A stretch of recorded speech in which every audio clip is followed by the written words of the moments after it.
Okay, let us discuss the next problem. This question was asked in GATE 2017 paper for 1 marks.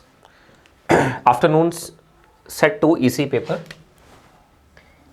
GATE 2017 set 2 EC paper afternoon में ये question पूछा गया है.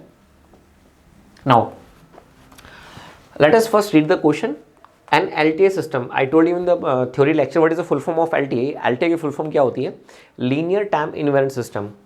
अब हमें उसका यूनिट सैंपल रिस्पॉन्स हमें गिवन है h ऑफ n, और हमें बताना है कि जिसका हमें यूनिट सैंपल रिस्पॉन्स गिवन है, ये लो पास फिल्टर है, हाई पास फिल्टर है, बैंड पास फिल्टर है, बैंड स्टॉप फिल्टर है. So I told you in the theory lectures about this filter. जब कभी भी हम डिजिटल फिल्टर की बात करते हैं तो यहाँ पे हमें DTFT कैलकुलेट करनी होती है, जो भी हमें सैंपल रिस्पॉन्स गिवन होता है डिस्क्रीट में. तो अगर हम यहाँ पे डायरेक्टली DTFT लेते हैं, आई told you in the previous lectures what is the DTFT, और you can say that Fourier transform of this signal. इस सिग्नल की जो फोरियर ट्रांसफॉर्म होगी डिस्क्रीट में कितनी होगी? 1. और इसी तरह से आप हमें बताइए, अगर हम डेल्टा ऑफ n-1 के लिए कैलकुलेट करना चाहें time shifting property, so you will be getting a extra term of e की power minus j omega, fine. And similarly can I say for delta of n minus 3 you will be getting e की power minus j3 omega, and similarly for delta of n minus 4 you will be getting this is e की power minus j4 omega. अब इसको multiply, अगर हम इसको multiply करते हैं -7 के साथ तो -7 यहाँ पे मल्टीप्लाई हो जाएगा. अगर हम इसको मल्टीप्लाई कर दें 7 के साथ तो 7 यहाँ पे मल्टीप्लाई हो जाएगा. इसको मल्टीप्लाई करें -5 के साथ तो -5 यहाँ पे मल्टीप्लाई हो जाएगा according to the linear property. Now let us write directly. So solution. So h of e की power j omega is comes out to be 5, minus में 7 e की power minus j omega, plus में 7 e की power minus j3 omega, minus में 5 e की power minus j4 omega.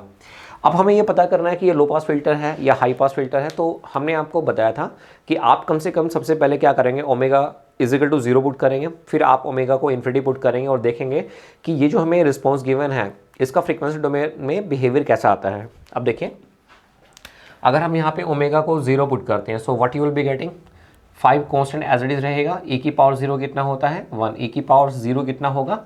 1. तो 7 as it is रहेगा, minus में 5. So what you are getting this 5 is cancel out with this 5 and this is cancel out. तो omega is equal to 0 पे ये कितना आ रहा है? 0 आ रहा है. अब हम क्या करते हैं, omega is equal to infinity put करते हैं. तो मुझे बताइए ये 5 क्या रहेगा? As it is. e की पावर माइनस इन्फिनिटी क्या होता है? 0. ये भी 0, ये भी 0, ये भी 0.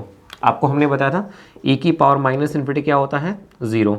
e की पावर इन्फिनिटी क्या होता है? इन्फिनिटी. e की पावर 0 क्या होता है? 1 होता है. तो यहाँ पे e की पावर माइनस इन्फिनिटी बनेगा, तो e की पावर माइनस इन्फिनिटी कितना हो जाएगा? 0 हो जाएगा. Means omega is equal to 0 पे ये 0 है और omega is equal to infinity पे ये कितना आ रहा है? 5 आ रहा है. तो क्या मैं कह सकता हूँ कि ये जो हमें यूनिट सैंपल रिस्पॉन्स गिवन है ये हमारे पास कौन सा है? हाई पास फिल्टर है. So what is the right answer? Answer is B. B for Bombay is the right answer. Thank you.